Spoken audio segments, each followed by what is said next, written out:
Hello guys, welcome back to my YouTube channel. അങ്ങനെ നമ്മുടെ പേർലിമാണി എയറിലാണ്. എന്താ കാര്യമെന്നൊക്കെ ഒരുമാതിരിപ്പെട്ടവർക്കൊക്കെ അറിഞ്ഞു കാണും. നമ്മുടെ ഡൽഹിയിലെ CJPയുടെ നേതൃത്വത്തിൽ ഇപ്പോൾ നടക്കുന്നൊരു പ്രൊട്ടസ്റ്റ് ഉണ്ട്. നമ്മുടെ BJP സർക്കാരിനെതിരെ വിദ്യാഭ്യാസ മന്ത്രി രാജിവെക്കണമെന്നുള്ളൊരു ആവശ്യമായിട്ട്. അപ്പോൾ ആ ഒരു പ്രൊട്ടസ്റ്റിൻ്റെ എതിരെ എന്ന് പറയാൻ പറ്റത്തില്ല. പേർലിമാണി നിഷ്പക്ഷമായ ഒരു നിലപാട് ചമഞ്ഞിട്ട് ഒരു പോസ്റ്റ് ഇട്ടു യൂട്യൂബിലല്ല ഇൻസ്റ്റഗ്രാമിൽ. പക്ഷേ അതിലൊക്കെ എവിടേക്കോ ഒരു നല്ലവനായ ഉണ്ണി ചമയാൻ പോയൊരു പേർലിമാണിയും കൂടെ ചെറിയൊരു സംഗീമയവുമാണ് ആ പോസ്റ്റിൽ നമുക്ക് കാണാൻ സാധിക്കുന്നത്. അത് നമുക്ക് വായിക്കുമ്പോൾ നിങ്ങളിപ്പോൾ ഇവിടെ കാണുന്ന ആ പോസ്റ്റാണ് ഇട്ടേക്കുന്നത്. അപ്പം അവർ ഇപ്പോൾ എയറിലാണ്. നമ്മുടെ ജെൻസി പിള്ളേരും നാട്ടിലുള്ള ബാക്കി എല്ലാവരോടും കൂടെ അവരെ എയറിലേക്ക് വിട്ടിട്ടുണ്ട്. ശരിക്കും ഇങ്ങനെയുള്ള കാര്യങ്ങളൊക്കെ നമ്മൾ സോഷ്യൽ മീഡിയയിൽ ഇടുന്ന സമയത്ത് കുറച്ചുകൂടെ ഒരു ജാഗ്രത പാലിക്കണം. ഇത്രയും ഹൈലി ഇൻഫ്ലുവൻസ് ആയ ഒരു ഇൻഫ്ലുവൻസർ, കാരണം നിങ്ങളുടെയൊക്കെ വാക്കുകളും പോസ്റ്റുകളും റീലുകളൊക്കെ ഒരുപാട് പേരെ ഇൻഫ്ലുവൻസ് ചെയ്യുന്നുണ്ട്. സോ നമ്മൾ ഇപ്പം ഡൽഹിയിൽ പ്രൊട്ടസ്റ്റ് നടക്കുന്ന സമയത്ത് എന്തിനു വേണ്ടിയാണ് നടക്കുന്നത്? നമ്മുടെ വിദ്യാഭ്യാസ മേഖലയിലുണ്ടായ അഴിമതിയും പ്രധാനമായിട്ട് അഴിമതി എന്ന് വേണം നമുക്ക് പറയാം. പിന്നെ അതിന് മുന്നോടിയായിട്ടുള്ള ചോദ്യ പേപ്പർ ചോർച്ച. 5 വർഷമായിട്ട് ഏകദേശം 93 കുട്ടികളാണ് സൂയിസൈഡ് ചെയ്തേക്കുന്നത്. ഇതൊക്കെ ശരിക്കും ഈ പേർലിമാണി ഇങ്ങനെ പോസ്റ്റ് ഇടുന്ന സമയത്ത് ഇതൊക്കെ ഒന്ന് ജസ്റ്റ് ഗൂഗിളിലൊക്കെ ഒന്ന് അടിച്ചു നോക്കിയാൽ തന്നെ കിട്ടുന്ന വിവരങ്ങളാണ് നമുക്കിതൊക്കെ. അതൊക്കെ ഒന്ന് തിരക്കിയെടുക്കുന്നത് നന്നായിരിക്കും. കാരണം നിഷ്പക്ഷമായ ഒരു നിലപാട് ചമഞ്ഞ് നമ്മൾ ഇങ്ങനെ പോസ്റ്റ് ഇടുന്ന സമയത്ത് മറ്റുള്ള കുട്ടികളെയും അല്ലെങ്കിൽ മറ്റുള്ള മാതാപിതാക്കളെയും അതൊക്കെ എത്രത്തോളം ബാധിക്കുന്നുണ്ടെന്നുള്ളൊരു മെയിൻ കാരണമാണ് ഇപ്പോൾ പേർലിമാണി ഏറിപ്പോയേക്കുന്നതും അവരുടെയൊക്കെ യൂട്യൂബിലും ഇൻസ്റ്റഗ്രാമിലും ഫേസ്ബുക്കിലൊക്കെ ഉണ്ടായ വൻ ഇടിവും, അതായത് ഫോളോവേഴ്സിന്റെ ഇടിവും. താങ്കളുടെ കുട്ടികളെയൊക്കെ ചിലപ്പോൾ താങ്കൾക്ക് പുറം രാജ്യത്തും അല്ലെങ്കിൽ മറ്റുള്ള രാജ്യത്തൊക്കെ വിട്ട് പഠിപ്പിക്കാനും പിന്നെ ക്വസ്റ്റ്യൻ പേപ്പർ ചോർത്തി കൊടുത്ത് ചിലപ്പം ലീക്കായിട്ടൊക്കെ കൊടുത്ത് ക്വസ്റ്റ്യൻ പേപ്പർ വാങ്ങിച്ച് പരീക്ഷ എഴുതി ജയിപ്പിക്കാനൊക്കെ സാമ്പത്തികം ഉണ്ടായിരിക്കും. പക്ഷേ അതൊന്നും ഇല്ലാത്ത ഒരുപാട് ആൾക്കാർ നമ്മുടെ ഇന്ത്യയിലുണ്ട്. കഷ്ടപ്പെട്ട് പഠിച്ച് നേടിയെടുക്കുന്ന കുറേ പിള്ളേരും സാമ്പത്തികപരമായി പുറമോട്ട് നിൽക്കുന്ന കുറേ പേരൻസും നമ്മുടെ ഇന്ത്യയിലുണ്ട്. അപ്പോൾ അവർക്കൊന്നും ചിലപ്പം ഇതിനുള്ള കഴിവ് കാണത്തില്ല. അപ്പം അവരൊക്കെ എന്താണ് ചെയ്യുന്നത്? മാക്സിമം പഠിച്ച് എഴുതിയെടുക്കുക എന്നുള്ളൊരു കേസേ ഉള്ളൂ ഇതിനകത്ത്. അവർക്കൊന്നും വേറെ ഓപ്ഷൻ ഇല്ല. അപ്പം അങ്ങനെയുള്ള അവർക്കാണ് ശരിക്കും ഇങ്ങനെയുള്ള പ്രശ്നങ്ങളൊക്കെ ഏറെ ബാധിക്കുന്നത്. അവരാണ് ആ തെരുവിലുള്ളതും. അപ്പം നമ്മൾ എന്ത് ചെയ്യും? നമ്മൾ അവരെ സഹായിക്കാൻ പറ്റിയില്ലെങ്കിലും അല്ലെ അവരെ അനുകൂലിക്കാൻ പറ്റിയില്ലെങ്കിലും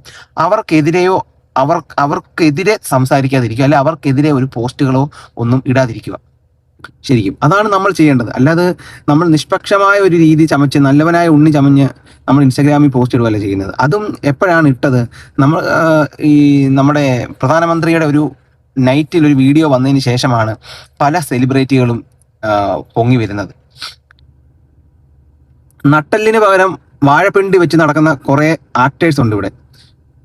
മോഹൻലാല്, മമ്മൂട്ടി, ദിലീപ്, സുരേഷ് ഗോപി, അങ്ങനെ കുറെ ആക്ടേഴ്സ്.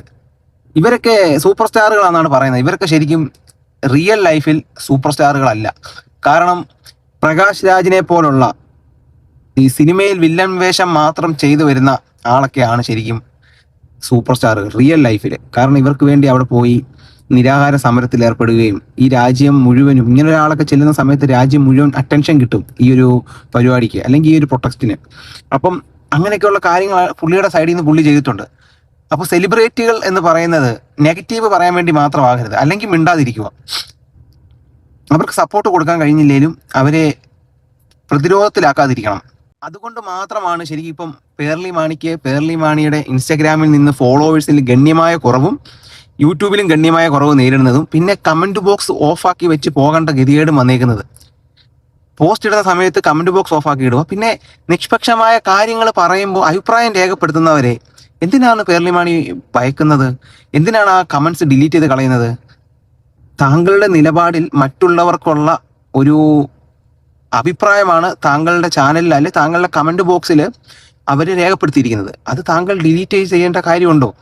ശരിക്കും നെഗറ്റീവിനെ പേർലിമാണി ഭയക്കുന്നു. ഇതിൽ നിന്നും വന്നൊരു കോൺട്രവേഴ്സിയാണ് ഈ പേർലിമാണിയും ഡയറക്ടർ സിബി മലയിലിന്റെ മകനും തമ്മിൽ. അതും കമന്റ് ബോക്സിൽ സിബി മലയിലിന്റെ മകൻ തന്റെ ഒരു അഭിപ്രായം രേഖപ്പെടുത്തിയപ്പോൾ അത് ഡിലീറ്റ് ആക്കി ഈ പേർലിമാണി. അപ്പോൾ പേർലിമാണി ഡിലീറ്റ് ആക്കിയപ്പം ഇദ്ദേഹം വീണ്ടും ചോദ്യം ചെയ്തു. അങ്ങനെ ഇവര് അങ്ങോട്ടും ഇങ്ങോട്ടും ഒരു പേഴ്സണൽ ടോക്കിലോട്ടൊക്കെ തന്നെ പോയി. അതൊക്കെ ഇപ്പോൾ ഭയങ്കര ചൂടേറിയ വാർത്തകളാണ്. ഇപ്പോൾ യൂട്യൂബ് തുറന്നാലും ഇൻസ്റ്റഗ്രാം തുറന്നാലും നമുക്കൊക്കെ അതാണ് കാണാൻ കഴിയുന്നത്. അതുകൊണ്ട് ഈ പേർലി മാണിയോട് എനിക്ക് പറയാനുള്ളത്, നിങ്ങളൊക്കെ ഒരു ഹൈ ലെവൽ ഉള്ള ഒരു സെലിബ്രിറ്റീസാണ്. അപ്പം നമ്മൾ പറയുന്ന വാക്കിലും നമ്മൾ പറയുന്ന പ്രവൃത്തിയിലും നമ്മളുടെ പോസ്റ്റിലും റീൽസിലെല്ലാം നമ്മൾ മറ്റുള്ളവർക്കൊരു രാജ്യത്തൊരു പ്രശ്നം നടന്നാൽ നമ്മൾ ആ പ്രശ്നത്തിൽ ഇടപെട്ട് അവർക്ക് സപ്പോർട്ട് കൊടുക്കുക, അവർക്കെതിരെ സംസാരിക്കാതിരിക്കുക എന്നൊരു അപേക്ഷ മാത്രമേ ഉള്ളൂ. നാളെ നിങ്ങളുടെ മക്കളും നമ്മളുടെ മക്കളും നമ്മളുടെ അറിയാവുന്നവർക്കും അല്ലെ വരും തലമുറകളും ഈ രാജ്യത്ത് പഠിക്കണം. ഈ ഒരു വിദ്യാഭ്യാസ സമ്പ്രദായം നമ്മുടെ രാജ്യത്ത് നിലനിൽക്കണം. ഒരു പ്രശ്നവും കൂടാതെ ഒരാൾക്കും നമ്മുടെ വിദ്യാഭ്യാസ സമ്പ്രദായം അടിമപ്പെട്ടു പോകാൻ ഇടവരരുത്. അതിന് നമ്മൾ ഇടവരുത്താതിരിക്കാൻ ഇന്ന് ഈ സമരം ആവശ്യമാണ്. അപ്പോൾ നമ്മൾ മാക്സിമം സപ്പോർട്ട് അവർക്ക് കൊടുക്കുക. അതുപോലെ ഇന്ന് നമ്മുടെ വിദ്യാഭ്യാസ മന്ത്രി രാജിവെച്ചു. അതെല്ലാം നമ്മുടെ യുവാക്കൾ ഇപ്പം അവിടെ നടത്തുന്ന ഈ പ്രക്ഷോഭത്തിന്റെ ഫലമാണ്. അപ്പം യൂത്ത് അല്ലെങ്കിൽ ജെൻസി ഇറങ്ങിയാൽ, അല്ലെങ്കിൽ ഇവരുടെ സമരരീതി ഒരു വേറിട്ട സമരരീതിയാണ്. അത് നമുക്ക് സർക്കാരിന് പോലും പിടിച്ചു നിൽക്കാൻ പറ്റിയില്ല. ഒരു വിദ്യാഭ്യാസ മന്ത്രി രാജിവെക്കുക എന്ന് പറഞ്ഞാൽ അത്രമേൽ പവർ അവർ ഈ സർക്കാരിൽ ഏൽപ്പിച്ചു. അതുകൊണ്ട് ഇനിയും ഈ ഒരു കൂട്ടായ്മയും അല്ലെങ്കിൽ ഈ ഒരു ഒത്തുകൂടലും നിങ്ങൾ യൂത്ത് മുന്നോട്ട് കൊണ്ടുപോകണം. അവരവരുടെ ആവശ്യങ്ങൾ നേടിയെടുക്കട്ടെ, സമരം ചെയ്യട്ടെ, യുവത്വം വളരട്ടെ. അപ്പോൾ അടുത്ത വീഡിയോയിൽ കാണുന്നവരെ എല്ലാവർക്കും ബൈ ബൈ.